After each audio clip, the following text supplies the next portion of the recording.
சுடும்போது அந்த குண்டு தப்பிச்சிருச்சு. அது காரில் தான் பட்டுச்சு. எப்பொழுதும் காரில் தான் படும். மனுஷன் மேலே படவே படாது. நீங்கள் எங்கேயாவது ஒரு என்கவுண்டரில் எங்கேயாவது காவல்துறை பாதிக்கப்பட்டிருக்கிறார்கள், சுடப்பட்டிருக்காருன்னு கேள்விப்பட்டிருக்குமா? கிடையவே கிடையாது.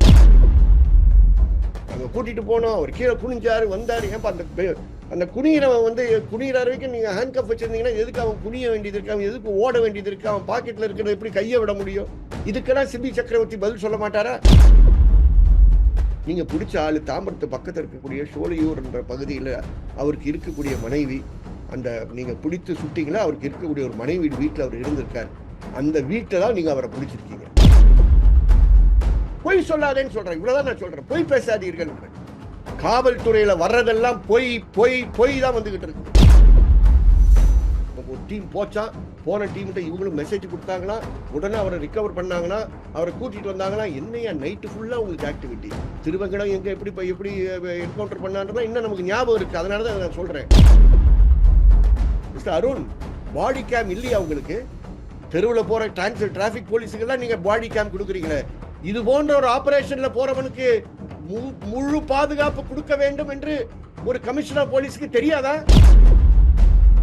வெள்ளத்துறை பண்ணாரு. அதெல்லாம் that is not policing, that is rowdyism. அதுதான் அருண் சொல்றாரு. அப்ப அருணுக்கு வெள்ளத்துறைக்கு என்ன வித்தியாசம் இருக்கு?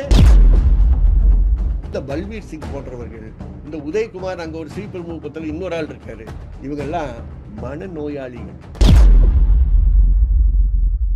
ஒன்னிந்திய அரசியல் நேயர்களுக்கு வணக்கம். இன்றைய அரசியல் களம் நிகழ்ச்சியில் நம்மோடு இணைந்திருப்பது சமூக செயற்பாட்டாளர், வழக்கறிஞர், மனித உரிமை ஆர்வலர் ஹென்றி திபேன் அவர்கள். சார் வணக்கம். வணக்கம். சமூக நீதி ஆட்சின்னு சொல்லப்படக்கூடிய திமுக ஆட்சிக்கு வந்ததுக்கு முன்னாடி 16வது என்கவுண்டர், சென்னை சிஓபியா அருண் வந்ததுக்கு பின்னாடி 3வது என்கவுண்டர் அப்படின்னு சொல்லிட்டு உங்களோட குமுறல்களை வெளிப்படுத்தியிருந்தீங்க. நம்ம இந்த என்கவுண்டரை கண்டுக்காம விட்டோம் அப்படின்னா அது எங்க போய் முடியும்? அரசு என்ன செய்தி சொல்ல விரும்புதுன்னு நினைக்கிறீங்க இந்த என்கவுண்டர் மூலமா? அதாவது இந்த பொதுவாகவே என்கவுண்டர் மூலமாக எந்த ஆளுங்கட்சியும் சொல்லுகின்ற மெசேஜ் என்னன்னா, எங்களுடைய குற்றவியல் விசாரணை முறை மோசமாக இருக்கு, நாங்கள் நீதிமன்றத்தில் வழக்கை நடத்துகின்ற ப்ராசிக்யூஷன் மெத்தட்ஸ், எங்க ப்ராசிக்யூட்டர்ஸ் ரொம்ப வீக்கா இருக்காங்க, ஆகவே எங்களால் நீதிமன்றத்தில் நீதியை பெற முடியவில்லை, பொதுமக்கள் மத்தியில் நாங்கள் ஒழுங்காக சட்டம் ஒழுங்கு பாதுகாக்கவில்லை என்ற கொந்தளிப்பு இருக்கு. அப்ப அந்த கொந்தளிப்பை பதில் சொல்லக்கூடிய அளவிற்கு அமைதிப்படுத்த வேண்டும் என்றால் அதற்கு நாங்கள் இது போன்ற கொலைகளில் இறங்க வேண்டும் என்ற காரணத்தினால்தான் இந்த சோ கால்டு ஸ்டேஜ் மோதல் சாவுகள் என்ற பெயரில் நடக்கக்கூடிய கொலைகள். இதுக்கு ஆங்கிலத்தில் எக்ஸ்ட்ரா ஜுடிஷியல் கில்லிங்ஸ் என்றுதான் பேரு. நம்ம மொழியில மக்களுக்கு புரியணுன்றதுக்காக மோதல் சாவுகள்னு சொல்றோம். அப்படின்னா 2 பார்ட்டி மோத வேண்டும் என்று. இங்க எங்கேயும் மோதல்கள் ஏற்படுவது கிடையாது. காயப்படுகின்ற பார்ட்டி, கொலை செய்யப்படுகின்ற பார்ட்டி ஏற்கனவே கஸ்டடியில் எடுத்துக்கொண்டு அவர்களை விடியற்காலை, அதாவது இப்போ நடமாட்டம் இல்லாத பகுதிக்கு, ஆள் நடமாட்டமே இல்லாத நேரத்தில் கொண்டு சென்று, அப்பொழுதுதான் அவர்களுடைய பணியை ரொம்ப தீவிரமாக செய்கின்ற அந்த நேரத்தில் அவர் வெடிகுண்டை எடுத்து தூக்கி போட்டார். அங்க இருக்க ரிவால்வரை பிடிச்சி எடுத்துட்டு சுட பார்த்தார். சுடும்போது அந்த குண்டு தப்பிச்சிருச்சு. அது காரில் தான் பட்டுச்சு. எப்பொழுதும் காரில் தான் படும். மனுஷன் மேலே படவே படாது. இன்னைக்கு எங்கேயாவது ஒரு என்கவுண்டரில் எங்கேயாவது காவல்துறை பாதிக்கப்பட்டிருக்கிறார்கள், சுடப்பட்டிருக்காருன்னு கேள்விப்பட்டிருக்குமா? கிடையவே கிடையாது. அவர்களுக்கு ஒரு வெட்டு ஏற்படும். அந்த பேண்டேஜ் சில நேரத்தில் கவனக்குறைவாக கீழேயே விழும். இது நான் முன்னாடி சில ஐபிஎஸ் ஆஃபீஸர்ஸ் கையிலேயே பார்த்துருக்கேன். பேசும்போது தெரியாமல் பாவம் கையை உருட்டும் போது தானே அந்த பேண்டேஜ் கீழே இறங்கிடும். ஸோ இதெல்லாம் ஸ்டேஜ்டு என்கவுண்டர்ஸ். இங்க எந்த மோதலும் ஏற்படுவது கிடையாது. தற்காப்புக்காக அப்படின்னு அதான் அந்த தற்காப்பு தான் வரேன். எல்லாரும் கேள்வி கேட்பீங்க. தற்காப்புக்காக தான் அவங்க சுட முடியும்.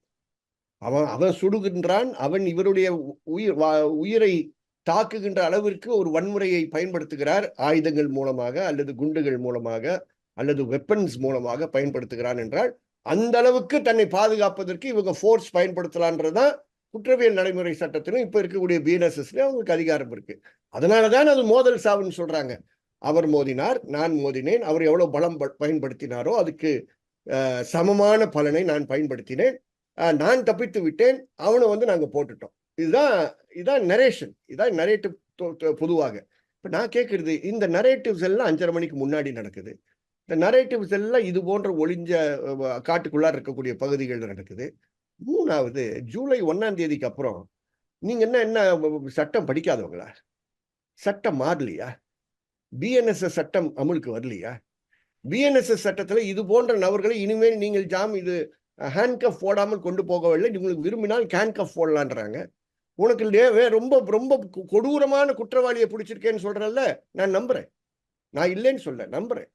லீடிங் செயின் போட வேண்டிய ஒரு நபராக இருக்கிறார். அனுமதி கூட வாங்கிக்கோ, விசேஷ அனுமதி கூட மேஜிஸ்ட்ரேட்டை போய் வாங்கிக்கோ. யார் வேண்டான்னு சொன்ன? அப்போ நீ உன்னுடைய செல்ஃப் டிஃபென்ஸுக்காக நான் பயன்படுத்துறேன்னு சொல்றவன், நீ செல்ஃப் ப்ரொடெக்ஷனுக்காக ஒண்ணுமே செய்யலையே. நீ இவ்வளவு நேர்மையாக பணியாற்றுகின்ற ஒரு சிபி சக்கரவர்த்தி என்ற ஒரு ஜாயிண்ட் கமிஷனர் போலீஸ் அவ்வளவு அருமையா சொல்றார். அவருடைய நரேஷனை நீங்க பாத்தீங்கன்னா வேகமா பிரஸ் மீட்ல சொல்றாரு. அங்க கூட்டிட்டு போனோம், அவர் கீழே குனிஞ்சாரு, வந்தாரு. ஏன்பா அந்த குனிகிறவன் குனிகிற வரைக்கும் நீங்க ஹேண்ட் கப் வச்சிருந்தீங்கன்னா எதுக்கு அவன் குனிய வேண்டியது இருக்கு, அவன் எதுக்கு ஓட வேண்டியது இருக்கு, அவன் பாக்கெட்ல இருக்கிறத எப்படி கையை விட முடியும்? இதுக்கெல்லாம் சிபி சக்கரவர்த்தி பதில் சொல்ல மாட்டாரா? அருண் பேச வேண்டியதானே? எதுக்கு ஒரு சிபி சக்கரவர்த்தி பேச்சாளரை நீங்க வைத்து பேசுறீங்க? அதுக்கு ப்ரீவியஸ் டே வரைக்கும் நரேஷன் என்னவா இருந்தது? நாங்க போய் ஆந்திரால போய் ஆளை பிடிச்சிட்டு வந்தாங்கன்னு. ஆந்திராலையா பிடிச்சிட்டு வந்தீங்க? நாங்களும் சும்மா இருக்கிறது இல்லப்பா. நாங்க இன்வெஸ்டிகேஷன் பண்ற ஆட்கள் கிடையாது. நாங்க உண்மை அறியும் குழுவை அனுப்பக்கூடியவர்கள். ஆனா எங்களுக்கு வந்திருக்கக்கூடிய தகவல் என்னவென்னா, நீங்க பிடிச்ச ஆளு தாம்பரத்து பக்கத்துல இருக்கக்கூடிய சோழியூர் என்ற பகுதியில அவருக்கு இருக்கக்கூடிய மனைவி, அந்த நீங்க பிடித்து சுட்டீங்களா, அவருக்கு இருக்கக்கூடிய ஒரு மனைவி வீட்டுல அவர் இருந்திருக்காரு. அந்த வீட்டுல தான் நீங்க அவரை பிடிச்சிருக்கீங்க. அந்த வீட்டுல ஆந்திரால பிடிக்கலன்றீங்க. நான் பிடிச்சாங்கன்னு அவங்க சொல்லட்டோன்ற. Let them ப்ரூவ்ன்ற. நான் கவுண்டரை சொல்றேன். நான் என்ன இன்வெஸ்டிகேட்டிங் ஆஃபீஸரா? எனக்கு என்ன இன்வெஸ்டிகேஷன் டீம் வச்சிருக்கேனா? இல்ல இது என் வேலையா? இது உன் வேலை. பொய் சொல்லாதேன்னு சொல்றேன். இவ்வளவுதான் நான் சொல்றேன். பொய் பேசாதீர்கள். காவல்துறையில வர்றதெல்லாம் பொய் பொய் பொய் தான் வந்துகிட்டு இருக்கு. பொய் தான் வந்துகிட்டு இருக்கு. ஒன்னை மறைப்பதற்கு அடுத்த பொய், அடுத்ததை மறைப்பதற்கு அடுத்த பொய். எந்த அதிகாரி வேணா நம்ம தள்ளி விட முடியும், அடுத்த அதிகாரியை நம்ம பலிகாடாக்கலாமா என்ற ஒரு போக்கு இருக்கு பாருங்க. தயவு செய்து உயர் மட்டத்தில் இது போன்ற கிரிமினல் போக்குகளை உருவாக்குகின்ற உயர் காவல்துறை அதிகாரிகளே, தயவு செய்து இதுல இறங்காதீங்க. நான் இன்னைக்கு பேசுறேன், கோபத்துடன் பேசுறேன்னு நினைக்காதீங்க. ஆதங்கத்துடன் பேசுகிறேன். யார் சார்பாக பேசுகிறேன் என்றால், இந்த சமூகத்தில் 80% மக்கள் இதை பார்த்து பேச முடியாமல் தவித்துக் கொண்டிருக்கிறார்களே. கோபம் அடைந்து கோபத்துடன் பேச முடியல, பேசினா போலீஸை பார்க்க வேண்டியது இருக்குமே, அவங்களை எதிர்பார்க்க வேண்டியது இருக்குமே, எதிர்கொள்ள வேண்டி இருக்குமே என்ற காரணத்தினால் அமைதியாக இருக்கிறார்களே, அவர்கள் சார்பாக நான் கூறுகிறேன், பொய் பேசுவதை நிப்பாட்டுங்க. இவனை நீங்க கொண்டு போய், நான் சொல்றேன், இப்போ கவுண்டர் பண்ணுங்க. நான் சொல்றேன், அவரை பிடிச்சது அவருடைய வைஃப் வீட்டுல பிடிச்சிக்க. வைஃப் வீட்டுல பிடிச்சிட்டு நைட்டு 2:30 மணி 3 மணிக்கு பிடிச்சிட்டு நீலாங்கரைக்கு கூட்டிட்டு போய் சுட்டுட்டு அப்புறம் கதையெல்லாம் சொல்றீங்க. புதுசா இவங்க ஒரு டீம் போச்சா, போன டீம்கிட்ட இவங்களும் மெசேஜ் கொடுத்தாங்களா, உடனே அவரை ரிகவர் பண்ணாங்கன்னா, அவரை கூட்டிட்டு வந்தாங்களா. என்னையா நைட்டு ஃபுல்லா உங்களுக்கு ஆக்டிவிட்டி? ஏன் உங்களுக்கு நைட்டு ஃபுல்லா மட்டும் ஆக்டிவிட்டி இருக்கு? திருவங்கடம் எங்க எப்படி என்கவுண்டர் பண்ணான்றதா இன்னும் நமக்கு ஞாபகம் இருக்கு. அதனாலதான் நான் சொல்றேன், நீங்க செல்ஃப் ப்ரொடெக்ஷனுக்கு என்ன செய்ய வேண்டுமோ செஞ்சீங்களா? நான் கேட்கிறேன். இவ்வளவு நேர்மையான அதிகாரியா இருக்கீங்கல்ல, ஒரு கொடூர குற்றவாளியை பிடிச்சிட்டீங்கல்ல, அவனோட போறீங்கல்ல. பாடி கேம் சென்னையில இல்லையா மிஸ்டர் அருண்? பாடி கேம் இல்லையா உங்களுக்கு? தெருவில் போற டிராபிக் போலீஸுக்கெல்லாம் நீங்க பாடி கேம் கொடுக்குறீங்களே. இது போன்ற ஒரு ஆபரேஷன்ல போறவனுக்கு முழு பாதுகாப்பு கொடுக்க வேண்டும் என்று ஒரு கமிஷனர் போலீஸுக்கு தெரியாதா? ஒரு ஜாயிண்ட் கமிஷனர் போலீஸுக்கு தெரியாதா? ஒரு பொறுப்பாக இருக்கக்கூடிய அடிஷனல் கமிஷனர் போலீஸுக்கு தெரியாதா? உங்க போலீஸ இது போன்ற ரவுடிகள் சுட்டு கொள்வதற்கு ஆளாக்கி விடுவீர்களா? உங்க ப்ரொடெக்ஷனுக்கு நீங்க பாடி கேம் போட்டு போக வேண்டியதானே? அந்த பாடி கேம் போட்டா பாடி கேம் இருந்தது சார், ஆனா அதுல இருக்கக்கூடிய பேட்டரி வேலை இல்லை சார், பேட்டரி வேலை செய்யலைன்னு சொல்லுவீங்க. இந்த வேலையெல்லாம் வச்சுக்காதீங்க. கதை சொல்வதை நிறுத்துங்கள். உங்க பிஎன்எஸ் சொல்லுது, நீங்க பாதுகாப்பிற்காக அக்யூஸ்டு, நோட்டோரியஸ் அக்யூஸ்டா இருந்தா கண்டிப்பா நீங்க ஹேண்ட்கஃப் பயன்படுத்தலாம். ஏன் பயன்படுத்தவில்லை என்று அருண் தைரியமாக இருந்தா ஓப்பனா பேச முடியுமா? Don't do this, don't say lies. இதனாலதான் நான் சொல்றேன், இது போன்ற மோதல் சாவுகள் என்ற வாதம் தவறான வாதம். நீங்க முறையான இன்வெஸ்டிகேஷன், முறையான ப்ராசிக்யூஷன், சூப்பர்விஷன் ஆஃப் ப்ராசிக்யூஷன், எஸ்பிஸ் சிஓபிஸ் எல்லாம் ட்ரையல் நடக்கக்கூடிய நீதிமன்றத்துக்கு சென்று அமருங்கள். உங்க போலீஸுடைய குவாலிட்டியை பாருங்க.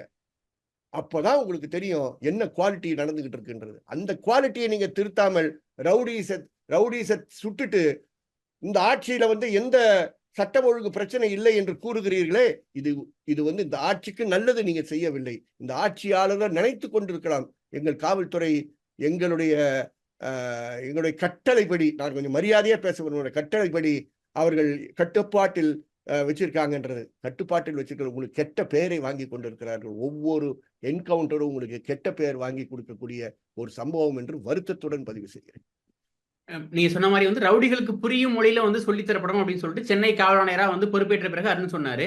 அதுக்கடுத்து தொடர்ச்சியான சம்பவங்கள் நடந்துகிட்டே இருக்கு. என்ன சொல்றாங்க, வண்டியில போயிட்டே இருந்தாங்க, வண்டியை நிப்பாட்டணும், நிப்பாட்டல, உள்ள போனா எங்களை சுட ட்ரை பண்ணாங்க, அதுக்காக தற்காப்புக்காக சுட்டோம், வெடிகுண்டு எங்க மேல வீச போனாங்க, தற்காப்புக்காக சுட்டோம், ரிவால்வர் எடுத்து எங்க மேல சுட போனாங்க, தற்காப்புக்காக சுட்டோம் அப்படின்னு சொல்றாங்க. இதை மக்கள் நம்புவாங்கன்னு நினைக்கிறீங்களா, நம்புறாங்கன்னு நினைக்கிறீங்களா? தற்காப்புக்காக தான் என்கவுண்டர்ன்றது இன்னுமே நம்பும்படியா இருக்கா? அதாவது நான் மக்கள் நம்புறாங்களா இல்லையா, மக்கள் எல்லாம் இது பத்தி என்ன எவ்வளோ கேவலமா பேசிட்டு இருக்காங்கன்றது நம்ம காதுகளுக்கெல்லாம் எட்டுது.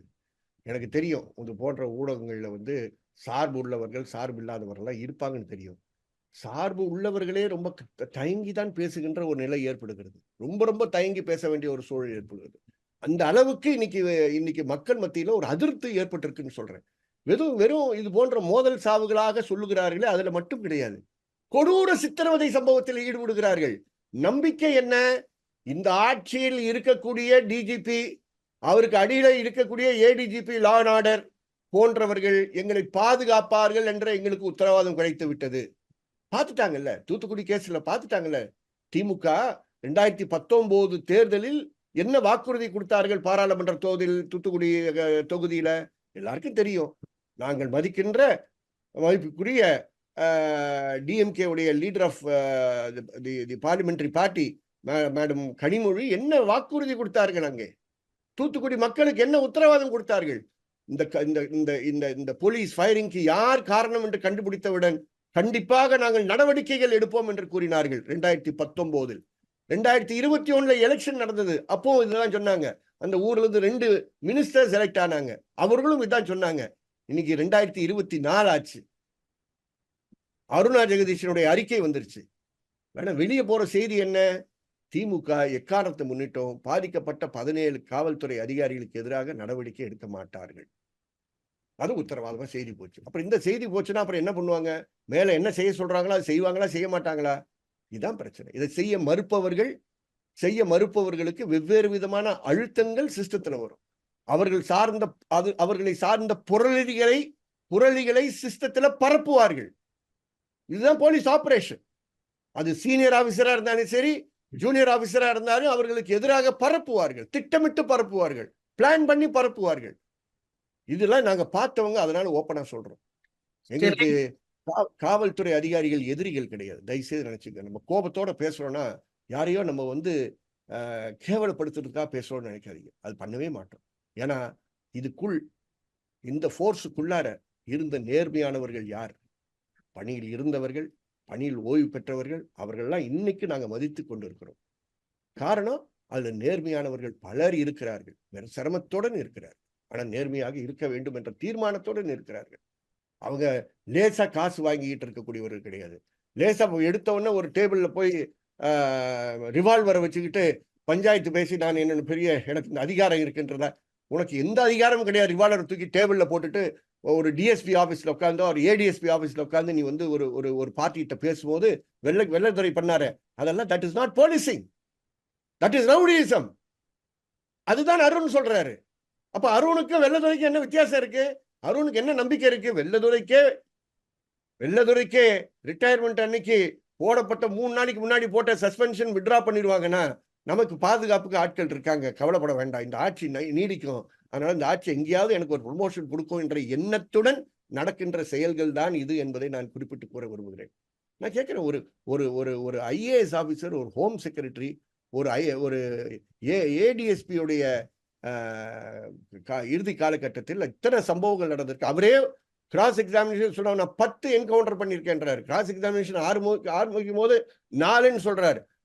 கிராஸ் எக்ஸாமினேஷன் 2வது நாள் முடிக்கும் போது மறுபடியும் 7ங்கன்ற, கேட்கும் போது 10ன்றாரு. அதை பெருமையுடன் சொல்லுகின்ற ஒரு காவல்துறை அதிகாரி இருக்கிறார் என்றால் அவரை சஸ்பெண்ட் பண்றாங்க. ஒரு பொறுப்புடன் இருக்கக்கூடிய உங்களுக்கு அந்த ஐஏஎஸ் ஆபீசர் தேவைப்பட்டுச்சு.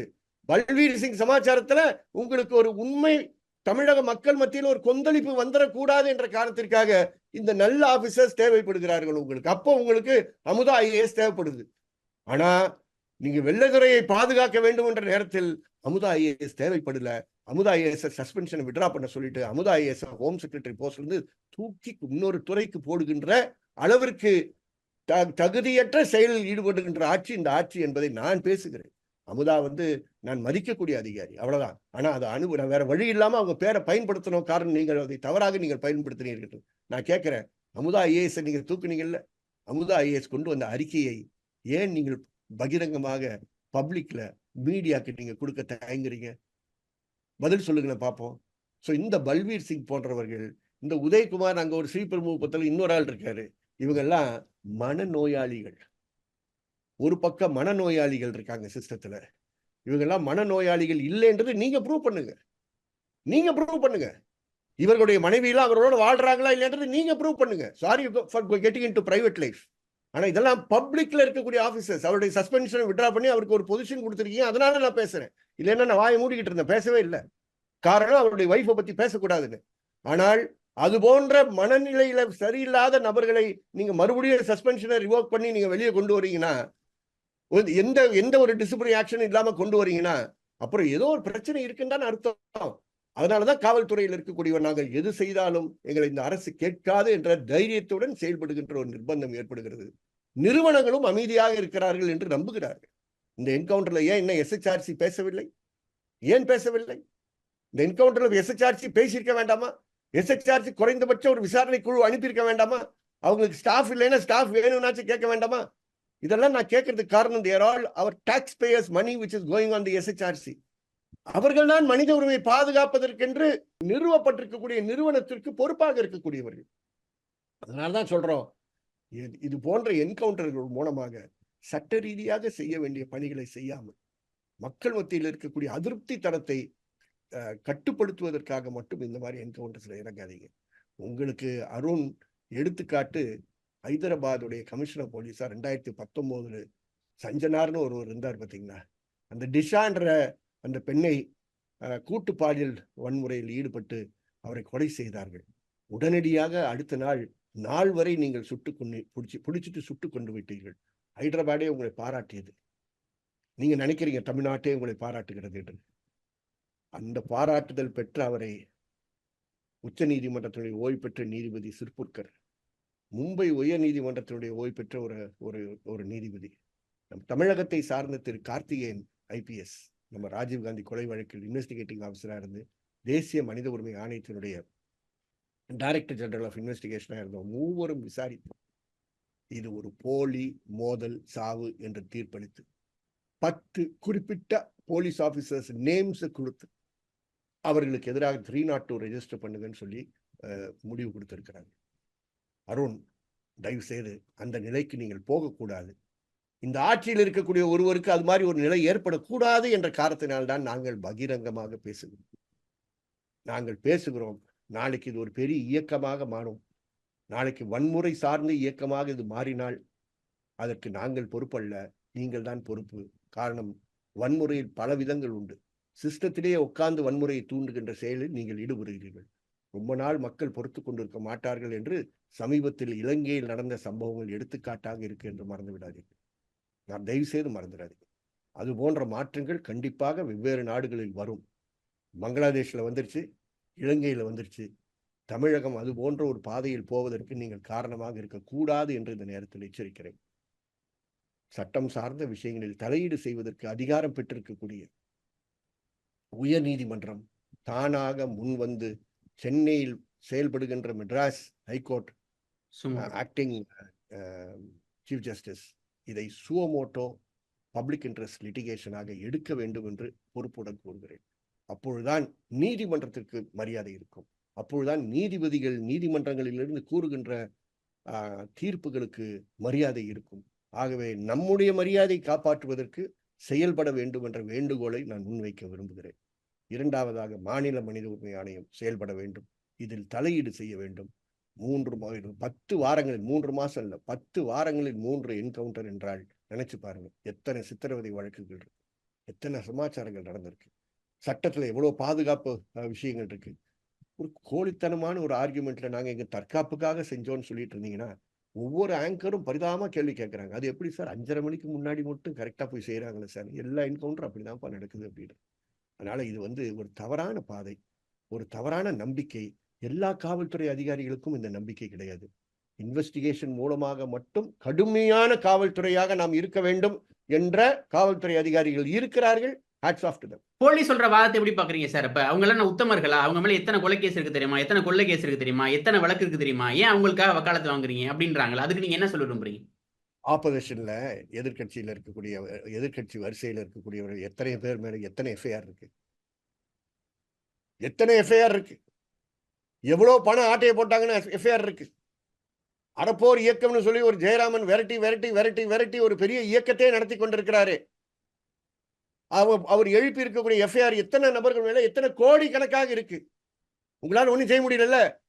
அவங்களையும் கூட்டிட்டு போங்க நீலாங்கரைக்கு. அவங்கள நீலாங்கரை கூட்டு போறதுக்கு தைரியம் இருக்கா? இபிஎஸ் நீலாங்கரை கூட்டு போங்க, வைத்தியலிங்கத்தை நீலாங்கரை கூட்டு போங்க, இல்ல அந்த ஹெல்த் மினிஸ்டரா இருந்தாரு புதுக்கோட்டைக்காரர் அவரை நீலாங்கரை கூட்டு போங்க. என்ன பேச்சு பேசுறீங்க? இதெல்லாம் வாதமா? திருப்பி வாதம் வைக்கிறதுக்கு நாங்க என்ன மேடை பேச்சாளரா? வாதம் வைக்கிறதுக்கு தயவு செய்து இந்த மாதிரிலாம் தூண்டாதீர்கள் எங்களை. அடுத்த கேள்வி கேட்டுருவேன். உங்க ஆட்சியில் இருக்கக்கூடியவர்கள் யாரும் உயர் நீதிமன்றத்தில் 2வது முறை விசாரணைக்காக அவருடைய விசாரணை துறக்கப்பட நிர்பந்தம் ஏற்படவில்லையா? அதுக்கு பின்னாடி என்ன நடந்தது என்று நீதிமன்றத்தில், அதுக்கப்புறம் நீங்க உச்ச நீதிமன்றத்துக்கெல்லாம் போயிருக்கலாம், அது வேற விஷயம். உங்க ஆட்சியில் இருக்கக்கூடியவர்களுக்கு எதிராக இடி வழக்குகள்லாம் துறக்கப்படவில்லையா? அந்த இடி வழக்கு நேரத்தில் அவர்களை ஈடிக்கு கொண்டு செல்லும் போது பேசியவர்கள் யார்? யார் பேசினா?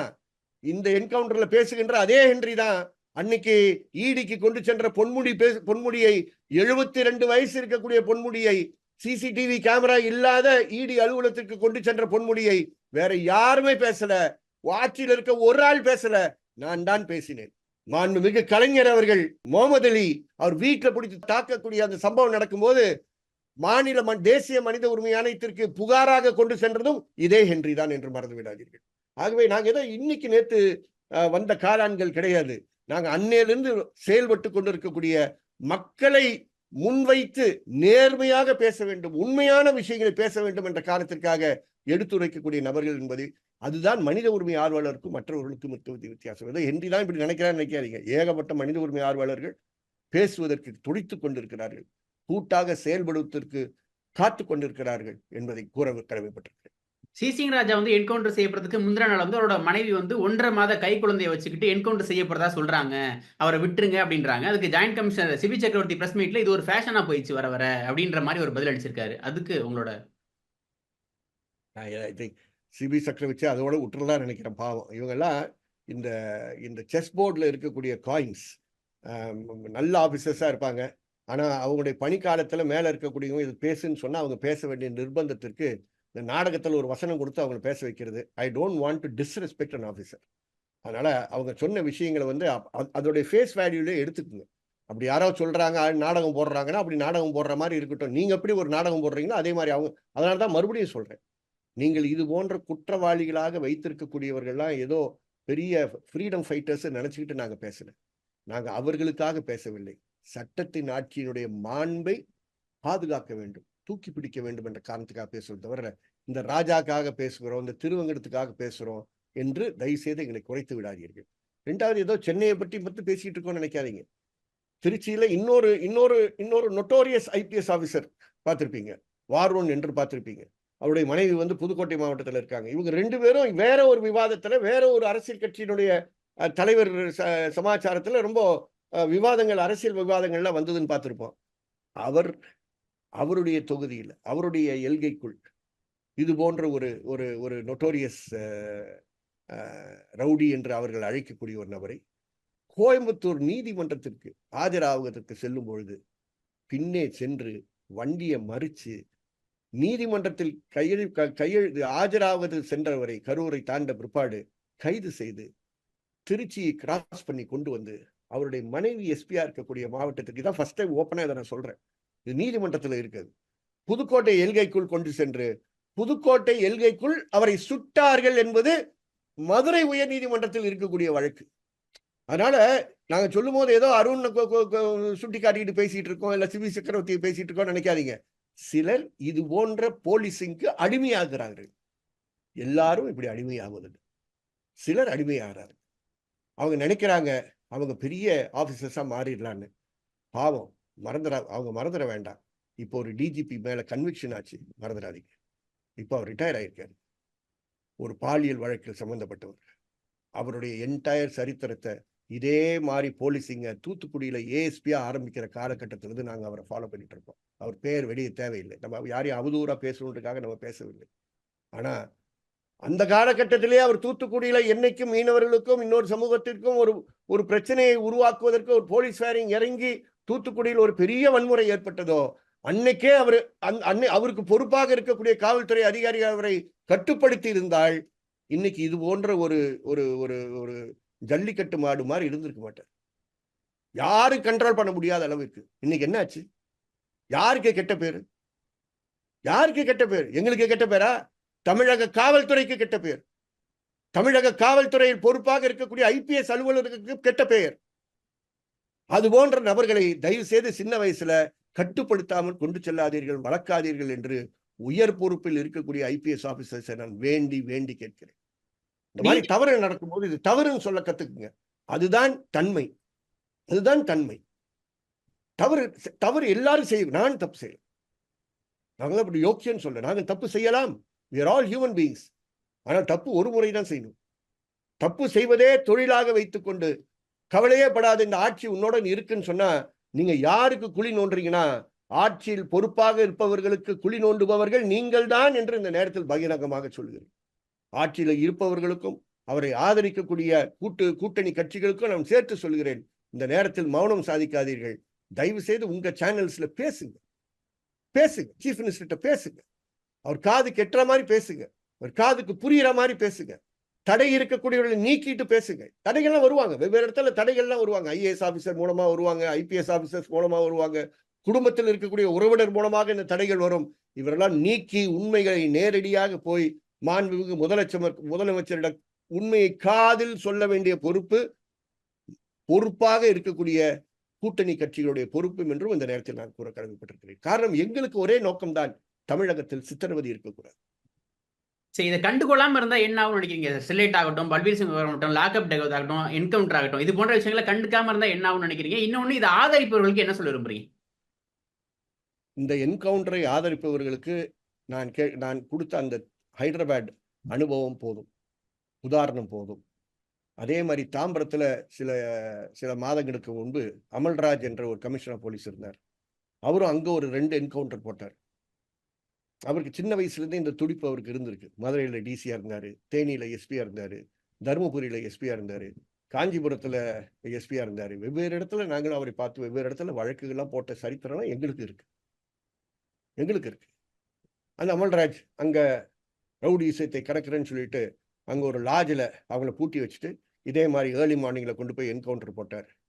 இதே உயர் நீதிமன்றத்தில் வழக்கு தொடர்ந்து எங்க 176(1A) பதியாமல் அமல்ராஜுடைய தொகுதியில கான்ஸ்டிடியூஷன் இது ஜூரிஸ்டிக்ஷன்ல பதியாமல் ஒரு ஆர்டிஓ விட்டு என்கொயர் பண்ண வச்சாங்களோ, சென்னை உயர் நீதிமன்றத்தில் ஆணை பெற்று ஜுடிஷியல் மேஜிஸ்ட்ரேட் என்கொயர் பண்ணோம் என்ற ஒரு ஆர்டர் வாங்கியிருக்கோம். நிலுவையில் இருக்கு. அதனால எல்லா என்கவுண்டரும் நாங்கள் சும்மா அப்படியே விட்டுட்டு போறோன்றது கிடையாது. அவங்களை சேலஞ்ச் பண்ணுவோம். ஆனா இது வழி அல்ல. இது சென்றால் சட்டம் ஒழுங்கு சீரியஸாக பாதிக்கப்படுகின்ற ஒரு செயல் ஏற்படும். நான் கள்ளசாராயம், டாஸ்மாக், குடிப்பழக்கம் போன்ற விஷயங்களில் நான் பேசாத நபர். அதுக்காக ஒரு இயக்கம் நடத்தி, புனிதமான இயக்கம் நடத்தி கொண்டிருக்கக்கூடிய பலர் இருக்கிறார்கள். இன்னைக்கு எப்படி போயிடுச்சு? அதெல்லாம் சும்மா பார்த்துட்டு நம்ம அமைதியா இருக்க வேண்டாம். எப்படி போச்சு? உங்க ஆளும் கூட்டணியில் இருக்கக்கூடிய ஒரு கட்சியே இந்த புரோஹிபிஷன் கொண்டு வர வேண்டும் என்ற கோரிக்கையை முன்வைத்து, டாஸ்மாக் கடைகளை மூட வேண்டும் என்ற ஒரு கோரிக்கையை முன்வைத்து ஒரு பெரிய மாநாட்டை கூட்டுகின்ற அளவிற்கு ஒரு நிலை வந்திருக்குன்னா அந்த அழுத்தத்தை அவர்கள் கண்டுபிடித்திருக்கிறார்கள். அவங்க ஃபீல் பண்றாங்க. மற்றவர்களும் இது போன்ற சட்டம் ஒழுங்கு சார்ந்த விஷயங்களில் தலையீடு செய்ய வேண்டிய ஒரு நிர்பந்தம் ஏற்படும் என்று மறந்து விடாதீர்கள். நாங்க பார்க்கிறோம், டெய்லி கோர்ட்ல பார்த்துட்டு தானே இருக்கோம். சாராய சார்ந்து இருக்கக்கூடிய வழக்குகள் எத்தனை வருது, நார்கோட்டிக்ஸ் வழக்குகள் எவ்வளவு வந்துட்டு இருக்கு, பள்ளிகள் வாசல்ல என்ன நடந்துகிட்டு இருக்கு, இதெல்லாம் பார்த்துட்டு தானே இருக்கோம். ஆனால் சில காவல்துறை அதிகாரிகள் அந்த தொகுதிக்கு அந்த ரேஞ்சுக்கு பொறுப்பா வந்தா இதெல்லாம் கண்ட்ரோல் ஆகுது. அப்புறம் எப்படி முடியுது? இப்ப யாருக்கு நெக்ஸஸ்? யாருக்கு நெக்ஸஸ்? சில ஆபீசர்ஸ்னால இதை தடுக்க முடியுது. அந்த ஆபீசர் அந்த அந்த ஜோனை விட்டு மாறுறாருன்னு தெரிஞ்ச உடனே அந்த பழக்க வழக்கங்கள் மறுபடியும் வருதுன்னா என்ன அர்த்தம்? அப்ப இந்த தவறான விஷயங்களுக்கு எல்லாமே உங்கள் கட்சியில் இருக்கக்கூடிய பலர் அதற்கு பக்கபலமாக அமைதியாக இருக்கிறார்கள் என்றுதானே எடுத்து காட்டுகிறது. வருத்தத்துடன் சொல்றேன், இது இப்படி இருக்கக்கூடாதுன்னு நான் ஆசைப்படுறேன். இந்த கட்சிக்கு அது போன்ற கெட்ட பெயர் வரக்கூடாதுன்னு ஆசைப்படுறேன். ஆனா இந்த போக்கு போனால் இதுதான் வளரும். இது உங்களுக்கு மேஜர் பொலிட்டிக்கல் சேலஞ்சஸ் ஃபேஸ் பண்ண வேண்டிய நிர்பந்தம் ஏற்படும் என்று மிக மிக பொறுப்புடன் இந்த நேரத்தில் கூற விரும்புகிறேன். ஏதோ கோபத்தோட பேசல, வருத்தத்தோட சொல்றோம்.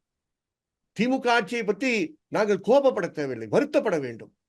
இது நீடித்து உண்மையான சமூக நீதிக்காக இன்னும் பல பல பணிகளை கொண்டு செல்ல வேண்டிய பொறுப்பு இந்த ஆட்சிக்கு இருக்கு என்ற காரணத்தினால்தான் பகிரங்கமாக மற்றவர்கள் சார்பாக உரத்த குரலில் மனசாட்சியுடன் பேசுகிறோம்.